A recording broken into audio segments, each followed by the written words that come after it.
Do you watch television? I love television. I think it's particularly good in sports. I think that's its strong point. I try never to watch television when it's serious, because I always find that an embarrassment when people like Tom Brokaw or Walter Cronkite pretend that they're doing something serious. I'm always embarrassed by that and prefer to watch old movies and sports. Why? Why? Why do I prefer that? No. Why do you think that Tom Brokaw and Walter Cronkite are pretending to do something serious? Well, I'm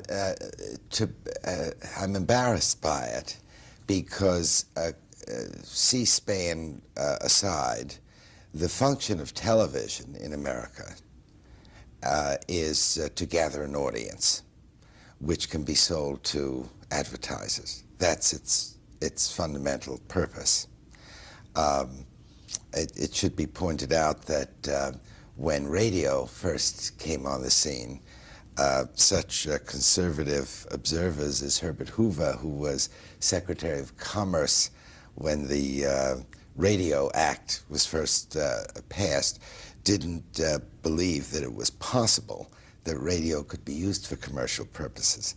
He saw it as strictly an educational medium, and probably would have been horrified to see what has happened to radio and television.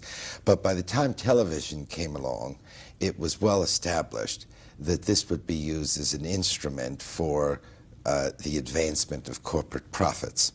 So what television is mostly in America is an attempt to gather an audience for any reason. In other words, in a way, television is quite unprecedented in that in the past, audiences were gathered for specific reasons, to hear speeches or even to see specific events.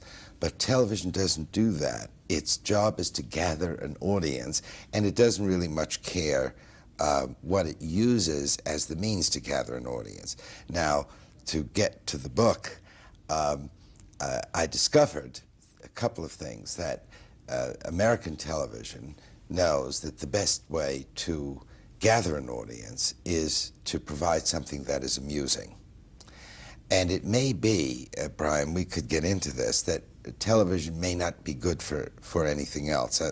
I mean, you'd probably want to quarrel with me on that, but insofar as we're talking about American commercial television, that's what its best is, to provide amusement in order to gather an audience. And so when Cronkite or Brokaw try to do something serious, the first thing we know is that within 8 minutes, they're going to stop for a United Airlines commercial.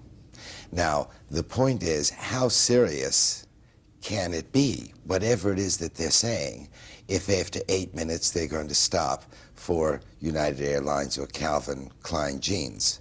I mean, they could be, and of course the same thing is with our 6 o'clock and 11 o'clock news. How serious can a flood in Mexico be, or an earthquake in Japan, if it is preceded by a Calvin Klein's jeans commercial and followed by a yogurt commercial?